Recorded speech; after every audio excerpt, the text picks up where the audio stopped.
წარმოვიდგინე ეს ყველაფერი, რომ რა საშინელ წამებას გადიოდნენ და საშინელ ჯოჯოხეთს გადიოდნენ ის ბავშვები, ვინც იქ იყვნენ, ხო, და შეეწირა საშინელ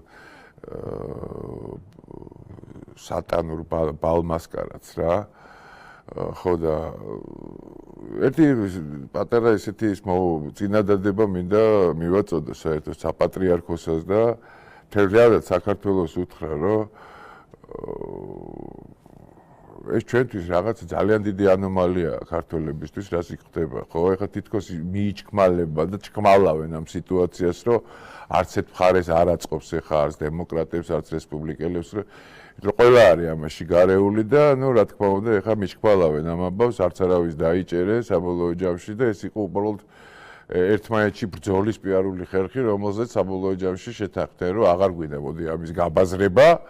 მოდით გრიფით საიდუმლო დავადოთ აი ამ ყველაფერ ფაილებს და ასე შემდეგ და ესეც გაგრძელდება რა თქმა უნდა ეს ყველაფერი, მაგრამ ჩვენ გულებში და გონებაში ხდება იქ რაც ხდებოდა, ხო? და ამიტომაც რა ვიცი, ჩემი თხოვნაც იქნება და ალბათ ეს კეთილი სურვილიც, რომ თელმა საქართველოს პარაკლისი გადაუხადოთ ეფშტეინის კუნძულზე დაღუპულ ბავშვებს რა.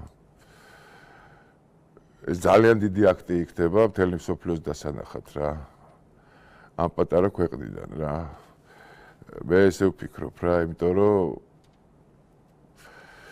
არ შეიძლება ეს ამბავი ხვალზე, მაზე, რომ ესე მიჩუმათდეს და აღარ იყოს ამაზე ლაპარაკი რა. ეს ისეთი თემა, რომ ამაზე სულ უნდა ვილაპარაკოთ რა. სულ უნდა ვილაპარაკოთ, იმიტომ რომ ყველაზე დიდი ყველაზე უფრო მნიშვნელოვანი საბრძოლველი რაც არის და რა ბრძოლაშიც ვართ, აი ეს ბრძოლა არის ზუსტად რა, დაპირისპირება ამ შავ და ბნელ და ნათელ მხარეს შორის, ხო? და მე მგონია, რომ ეს არ იქნება არანაირ შემთხვევაში ცუდი იდეა რა.